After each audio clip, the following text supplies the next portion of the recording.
Adeze, a beautiful princess, lived a long time ago in a village of Ahieze.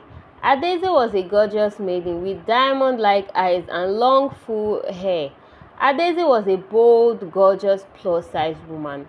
She had three other siblings, a brother and two sisters. Adeze was her parents' first child, the king and queen of Hiaeze. Adeze was subjected to a lot of humiliations from the people and even her sisters because of her stature. Her sisters would frequently mock her and make fun of her. Adeze usually ends up crying in her room. On one of such days, Adeze was sad in her room. One of her maidens, Ulooma, suggested they go to the market square to buy her spices and herbs because nature was one of the things that made her happy. Adeze loved nature and found a sense of fulfillment in plants, herbs, and spices. She agreed with Uloma and they headed to the market square. It was an Eke market day, so the market was packed with people selling and buying goods. As Adeze strode neatly through the market, carefully selecting fruits and spices, mocking started to linger behind her. Adeze could hear other women in hushed voices. These women made rude remarks about her body size.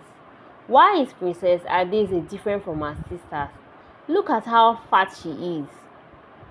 How can she be so fat when her sisters are slim and beautiful? One of the females commented.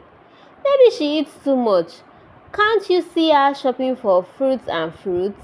Isn't that the palace guard job? So why is she doing it herself? Another of the girls responded while they all laughed. Adeze heard all that was said about her, but she politely ignored it, completed her shopping and returned back to the palace. The king and queen learnt about how the princess was humiliated in the market.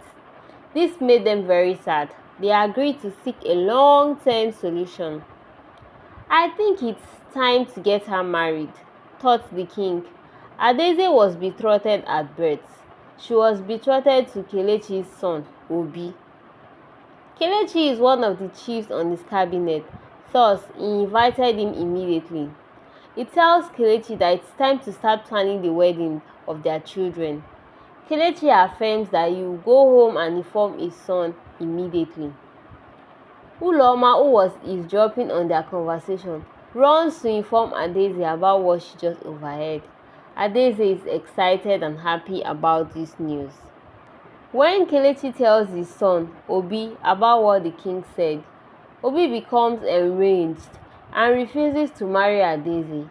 He laments that she is too overweight for him and he would rather marry one of her sisters. His father tries to make him realize that he is betrothed to Adeze, not her sisters. Also, a disobedience to the king would result in severe consequences. The following day, Obi accompanied his father to the palace. He fell on his knees to inform the king that he is not interested in marrying Adeze and is willing to face any punishment for his disobedience. Obi's refusal made the king unhappy. However, he asked him to go home. Adeze, on hearing this, burst into tears. Weeks passed and Adeze was still trying to get herself together. Uloma attempts to calm her and assures that the gods will provide her own husband for her. Several months passed and Adeze's sisters got married one after the other. The king, who had become desperate due to lack of suitors coming for his first daughter, decided to marry her off to his friend, the king of a neighboring village, Eze Utazi. Eze Utazi is the king of Zuchi village. Eze Utazi was seeking an heir to his throne. He had 4 wives and a dozen children. All of his wives bore him girls, but he still seeked for a boy who can succeed him on his throne so that his lineage can continue to rule. The king, known for his wisdom, eagerly awaited Adeze.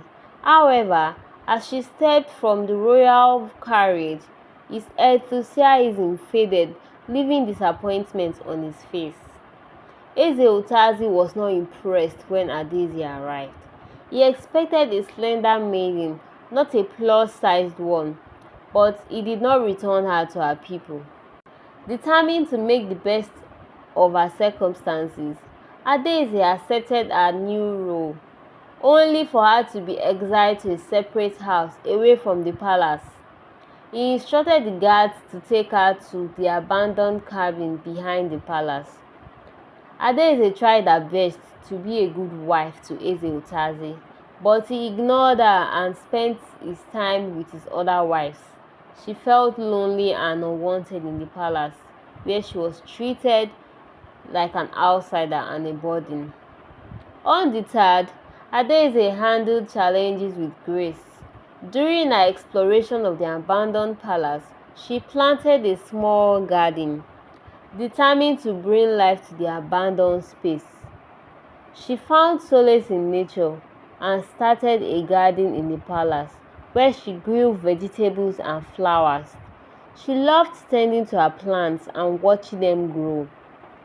She grew vibrant flowers and herbs, transforming it into a garden full of color and aroma. One fateful day, when Adeze was tending to her garden, the king's youngest daughter, Oma, was attracted by it and joined her. She had never seen this area of the palace. Beautiful flowers full of nature. The abandoned portion of the palace is currently the most magnificent. They developed a close connection, and all of the king's other daughters came in one after the other to seek Adeze's companionship. They discovered her wisdom and learned from her. Adeze taught them about the medicinal qualities of some herbs. She also befriended some of the villagers, especially the children, who were fascinated by her stories and her kindness. She taught them about plants and herbs she knew and helped them with their problems. She became known as the wise and gentle princess who had a healing touch and a generous heart. One day, a plague broke out in the village, killing many people and animals. The village herbalists failed to provide solution to this plague despite all his efforts.